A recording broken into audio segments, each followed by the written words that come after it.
அனைவருக்கும் வணக்கம். நான் உங்கள் ஜெயமேனுகோபால். உங்கள் ஜாதகம் வலிமையானதா அப்படிங்கிற தலைப்பில் நம்ம பேசலாம்.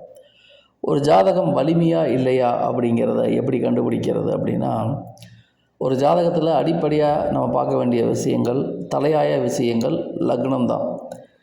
ஒரு ஜாதகத்தில் லக்னாதிபதி எப்படி இருக்கிறார், லக்னாதிபதி நல்ல நிலைமையில் இருந்தால் நிச்சயமாக ஜாதகம் வலுவாக இருக்குன்னு நம்ம சொல்லிடலாம். காரணம் என்ன? என்சான் உடம்புக்கு தலையே பிரதானங்கிற மாதிரி ஒரு ஜாதகத்தில் லக்னாதிபதி ஆட்சியாகவோ உச்சமாகவோ மூலத்திரிகோண வீட்டிலேயோ எந்த விதமான பாதிப்புகளும் இல்லாமல் நல்ல நிலைமையில் இருந்து விட்டால் ஜாதகம் வலுவாக இருக்கிறது அப்படின்னு நடத்துக்கலாம். அதற்கடுத்து லக்னாதிபதிக்கு எடுத்து பார்க்க வேண்டிய விஷயம் ராசி அதிபதி. ஒரு ஜாதகத்தில் ராசி அதிபதி எப்படி இருக்கிறார், ராசி அதிபதி ஆட்சியை உச்சம் மூலத்திரிகோணம் நட்பு வீட்டில் இருந்தார்னா அதுவும் நல்ல அமைப்பு. அப்போ லக்னாதிபதியும் ராசி அதிபதியும் ஒரு ஜாதகத்தில் மிக மிக வலுவாக இருக்க வேண்டும். இருவரும் பாதிக்கப்படாமல் திரிசூன்யம், நீசம், அஸ்தங்கம், வக்கரம், பகை இந்த அமைப்புகள் 6, 8, 12 மறைகிறது, இருவரும் 6, 8 இருக்கிறது, இந்த அமைப்புகள் இல்லாமல் இருந்தால் இது அடிப்படையில் நல்ல ஜாதகம்தான். அதற்கடுத்து ஒரு ஜாதகத்தில் 5ஆம் பாவம் 9ஆம் பாவம் இந்த பாவங்கள் எப்படி இருக்குன்னு பார்க்கணும். இந்த பாவாதிபதிகள் எப்படி இருக்கிறார்கள்னு பார்க்கணும். 5, 9 பாதிக்கப்படாமல் இருந்தால் அது உண்மையிலேயே அதி அற்புதமான ஜாதகம். அப்போது லக்னாதிபதி, ராசி அதிபதி, 5ஆம் அதிபதி, 9ஆம் அதிபதி இந்த 4 கூறுகளுமே ஒரு ஜாதகத்தில் பலமாக இருந்து விட்டால் நிச்சயமாக 100% பாசிட்டிவான பலன்கள் ஜாதகருக்கு எப்பொழுதுமே ஏற்படும்.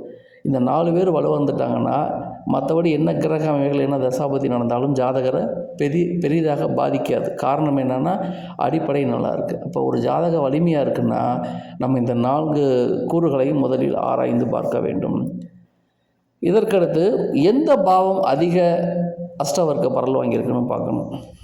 அந்த அஷ்டவர்க்க பரல் வாங்கியிருக்கிற பாவங்களும் இது கோச்சார கிரகங்கள் பயணிக்கும் பொழுது ஜாதகருடைய வாழ்க்கையில் மிகப்பெரிய மாற்றங்கள் சர்வசாதாரணமாக ஏற்படும் அப்படிங்கிறதையும் நம்ம தெரிஞ்சுக்கலாம். அப்போ ஒரு ஜாதகம் வலிமையாக இருக்கா இல்லையான்னு பார்க்குறதுக்கு மேற்கண்ட 4 கூறுகளை பார்க்க வேண்டும்.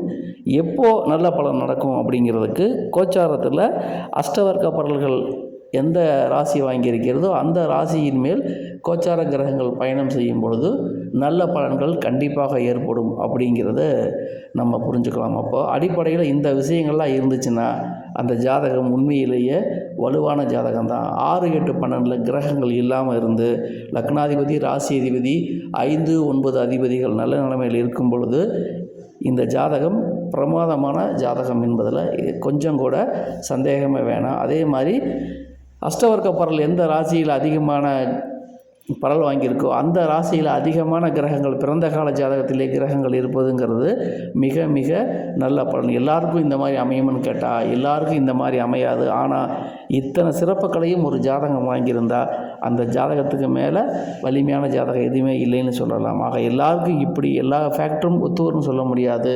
அடிப்படையில் அந்த லக்னாதிபதி, ராசி அதிபதி, 5, 9 பாவங்கள் இதில் எத்தனை பேர் வலிமையாக இருக்காங்களோ அதை பொறுத்து அந்த ஜாதகத்தின் வலிமை தீர்மானிக்கப்படுகிறது அப்படிங்கிறத நம்ம பொதுவாக புரிஞ்சுக்கலாம். இவை எல்லாமே அடிப்படையில் பொதுவான விஷயங்கள் தான்.